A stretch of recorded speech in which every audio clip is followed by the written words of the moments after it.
And there have been 13 shootings at U.S. schools so far this year that resulted in injury or death, according to Education Week, and that is almost one a week.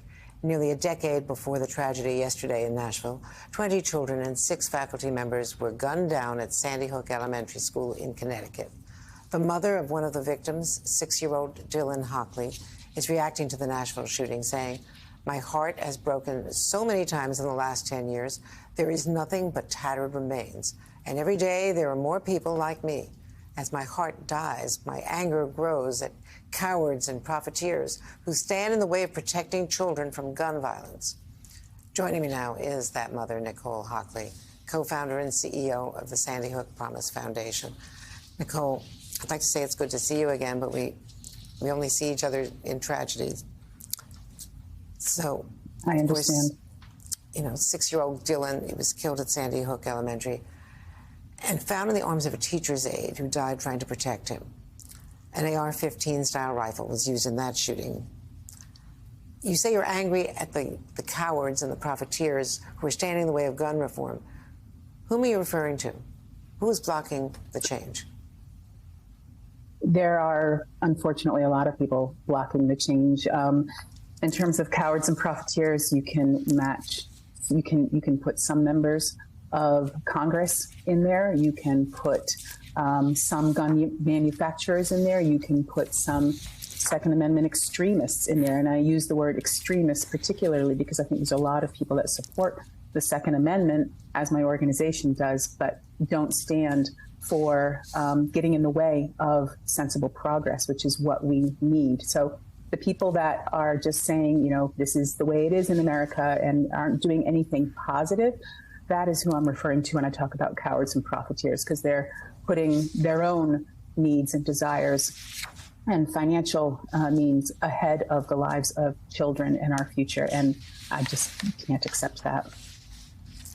After Sandy Hook, Connecticut, your state, instituted universal background checks, expanded assault weapons ban, and outlawed high-capacity magazines, importantly. So the rate of homicides and gun deaths, as you well know, it dropped significantly in Connecticut after those changes. What is it going to take to bring those changes to other states and to bring it to Congress to make it federal? We've made a lot of changes in some states, and we have seen progress, although minimal, at a federal level in terms of the Bipartisan Safer Communities Act last year. So there are ways to work together.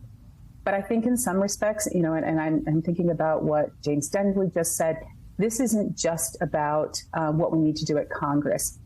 We have an issue with guns in terms of violence, in terms of volume and access, and there are a lot of sensible things that gun owners want to do as well, such as secure storage. However, we need to move on a little bit from the spectacle of our lack of gun policy across the states, because there is so much division right now. Even the most basic solutions, such as universal background checks, such as red flag laws or extremist protection orders, are up against opposition.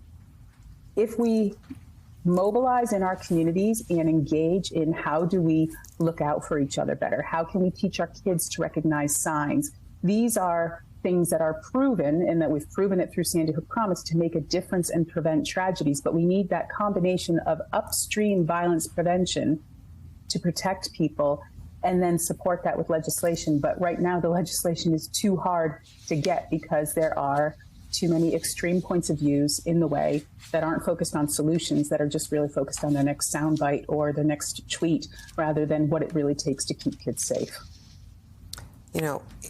I'm sure it never goes away, but as someone who lost a child, who lost a loved one, how would you advise grieving parents and families of these victims? It's really hard. Sometimes in 10 years later, I still don't always know what to say. I just know that everyone processes grief very differently in their own time, in their own way. And for the family members who lost children or loved ones yesterday, allow yourself that space to proceed in your own way without judgment of yourself and without accepting judgment from others. But do lean on those that are there to support you, because there are more people like myself and others that are here to support you, then you will recognize at this moment. Nicole Hockley, thank you for what you're doing, and thanks for talking to us today.